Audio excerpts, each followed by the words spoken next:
certaines personnes sont nées avec cette faculté à canaliser, déjà prête à l'emploi. Ils n'ont pas eu besoin de réapprendre, c'était inné pour eux, ils n'ont eu aucun effort à faire, ils ne savent même pas comment ça fonctionne, ça vient à eux naturellement. Pour toutes les personnes qui, comme moi, n'ont pas eu cet instinct dès le début naturel à savoir comment canaliser, comment percevoir les choses, comment recevoir les messages de l'invisible, bien que lorsque nous sommes enfants, nous avons tous déjà cette capacité à voir l'invisible. C'est pour ça que nous avons souvent cet âge avec ce fameux ami imaginaire. Nous sommes nombreux et nombreuses à l'avoir vécu dans notre enfance. Cet ami imaginaire pour notre entourage, pour nos parents, mais absolument pas imaginaire pour nous. Et puis après, on a oublié. Voilà. Certaines personnes ont gardé cette faculté, n'ont pas oublié. Elles ont continué à garder leur faculté et à les utiliser, même si elles ne savaient pas comment les utiliser. C'était instinctif, comme ne pas savoir comment on respire, c'est tout. Je respire, c'est tout. Et je reçois des messages de l'univers, du monde invisible, et je canalise, c'est tout. Bon, il y a ces personnes qui ont gardé cette faculté à canaliser et à être médium sans avoir besoin d'y réfléchir ou de réapprendre. Moi, je voudrais quand même m'adresser à ces personnes qui ont besoin de réapprendre, soit pour, en partant de zéro, totalement réouvrir, redévelopper leur médiumnité, perdue, oubliée, et puis pour les personnes qui l'ont déjà retrouvée, mais qui savent qu'elles ne sont pas au maximum de leur potentiel médiumnique. Ces personnes qui savent pouvoir aller encore plus loin dans leur connexion avec l'invisible. Oui, ça s'apprend la médiumnité. Oui, la canalisation s'apprend. La canalisation est une forme de médiumnité. Canaliser, c'est quoi? Être un canal pour les messages du monde invisible. Donc, je canalise, je reçois et ça vient jusqu'à moi.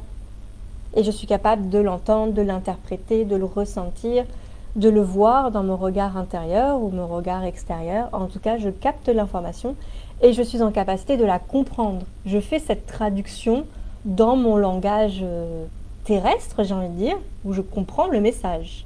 C'est plus qu'une énergie. Voilà, j'arrive à décrypter ce que signifie cette énergie qui passe. Et comment ça s'apprend? Et pourquoi est-ce qu'on peut l'apprendre? Parce que nous avons tous la base de cette intuition, la base, cette canalisation, la base, cette médiumnité. Je vous ai spolié, mais vous le savez maintenant si vous êtes dans le groupe. Oui, la base, la graine, c'est l'intuition, c'est ça que l'on a oublié. L'intuition, c'est une canalisation éphémère. Elle est éphémère et elle est subie parce qu'on ne la maîtrise pas du tout. On ne sait pas du tout comment elle fonctionne. Elle arrive comme ça quand elle veut, quand elle en a envie, sur le sujet qui est apparemment latente à ce moment-là. Et elle nous donne un niveau d'information qu'elle juge nécessaire. Mais elle n'en dit pas plus, elle n'en dit pas moins. Voilà. On ne choisit pas. On subit l'intuition. On subit cette canalisation éphémère. Mais l'intuition, ce n'est que la poussière, les pouillèmes, les miettes de ce qui reste de notre capacité à être médium. C'est juste ça. C'est une poussière préhistorique, j'ai envie de dire. C'est un peu l'image que j'en ai. L'intuition, c'est ça, c'est ce reste de notre médiumité, parce que on a oublié qu'on était médium. On s'est bloqué, parce qu'il y a eu aussi la chasse aux sorcières, ne l'oublions pas. Pas que, mais ça a quand même marqué profondément l'humanité, dans les mémoires.